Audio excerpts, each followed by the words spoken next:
بچپن سے امام کے صورتحال کو ملاحظہ کیجئے تو واقعاً کیا نگاہ مقدس تھی کہ آغوش مادر سے کبھی گہوارے سے لوح محفوظ کا مطالعہ کیا کرتے تھے۔ کیا بچپن کی شان، کیا کمسنی کی باتیں۔ سب سے پہلے اپنے نانا کی گود میں چڑھنے والے، کبھی نانا کی گود میں، کبھی نانا کے کاندھوں پر، اور کبھی حالت سجدہ میں نانا کی پشت پر، اور کبھی خطبہ دیتے ہوئے نانا کے اس وقت مجلس میں آپ کی آمد کہ جہاں اللہ کے رسول نے خطبہ روک کر امام حسن کو آغوش میں لیا۔ ان تمام مراحل پر اس حد تک گرچہ اشتباہ راویوں کو رہا کہ وہ خیال کرتے رہے کہ حسن کہیں کہ حسین کہیں، حسین کہیں کہ حسن کہیں۔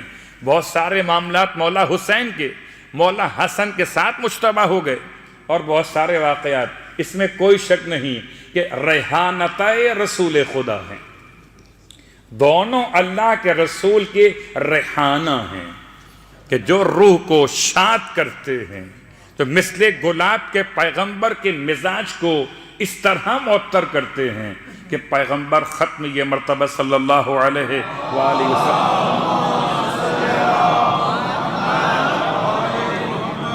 خوشبو سونگا کرتے ہیں شہزادوں کی۔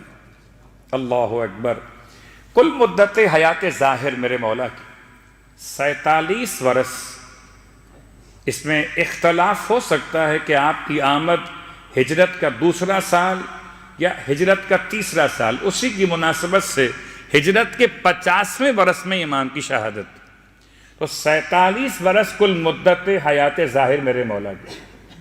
اور اس 47 برس میں آپ کے پہلے مربی کا نام مصطفیٰ ہے، دوسرے مربیہ کا نام فاطمہ زہرا ہے، اور تیسرے مربی کا نام علی ابن ابی طالب علیہ السلام۔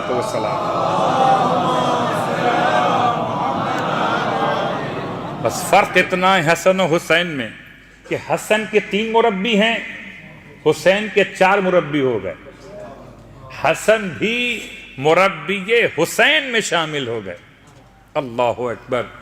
عزیزان گرامی قدر، امام علیہ السلام کی پوری زندگی میں معجزے بیان کروں، امام کے اقوال بیان کروں، یہ تو خاص لمحات کو بیان کروں کہ ویسے تو آج کی یہ شب، میلاد کی شب، آمد امام کی شب، جتنی خوشی منائیے مگر ایسے منائیے کہ جیسے خانہ کعبہ میں مولائے متقیان کی آمد کی منائی تھی، کہ آمد علی سے کعبے کی کایا پلٹ گئی، پھولا خوشی سے اتنا کہ دیوار پھٹ گئی۔